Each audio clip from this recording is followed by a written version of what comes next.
ឥឡូវនេះចេញផលហើយបងប្អូនទាំងគ្នាបន្ទាប់ពីយើងពាក់ហិការមិនប្រើប្រាស់នៅផលិតផលផ្ទះលេខ2ឥឡូវនេះក្រុមហ៊ុនយៈ PTT នេះគឺបានប្រកាសថាគេរកស៊ីខាតហើយខាត50ទៅ 60% ចាប់តាំងពីមានវិបត្តិចំនួនព្រំដែនដែលផ្ដើមចេញពីប្រទេស The Sea Valley ប៉ុន្តែគេថាចរិតមិនសូវល្អដែលចរិតរំអុករំអួយធ្វើបាបកម្ពុជាយើងដែលមានចរិត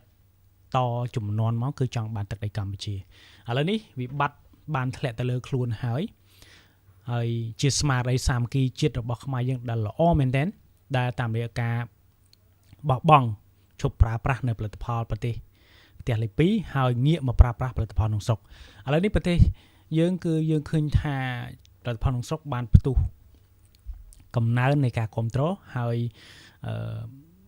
ក្រុមហ៊ុនរបស់ផ្ទះលេខ2ជាច្រើនចាប់ផ្ដើមខាតហើយក្នុងនោះមាន PTT បានប្រកាស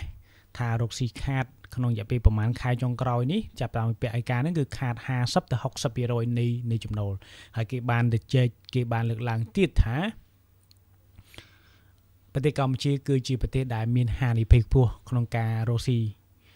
របស់គេដូច្នេះគេអាចនឹងគេប្រាប់ពីគេគម្រាមថាគេនឹងបិទដំណើរការទាំងស្រុងឈប់រកស៊ីនៅស្រុកខ្មែរបាទហើយគេ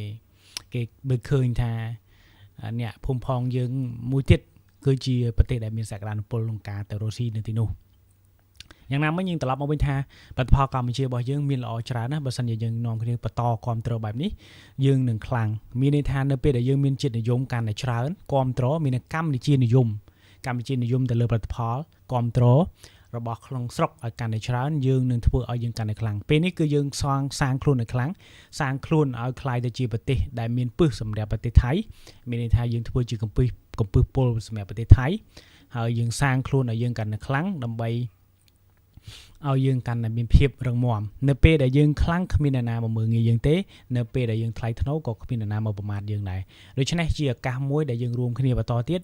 មានផលិតផលក្នុងស្រុកច្រើនណាស់ដែលបងប្អូនខ្មែរយើងកំពុងតែប្រឹងប្រែងធ្វើហើយយើងជួយគ្រប់គ្រងនិងជួយផ្សព្វផ្សាយនេះទៅហើយក៏មានបងប្អូនជនពិការច្រើនណាស់ក៏បានផលិតនៅរបស់ប្រើប្រាស់ច្រើនយើងនាំគ្នាគ្រប់គ្រងគាត់ដើម្បីឲ្យគាត់មានកម្លាំងចិត្តបាទអញ្ចឹងវីដេអូនេះមានប៉ុណ្ណឹងហើយនឹងជួបគ្នានៅវីដេអូក្រោយ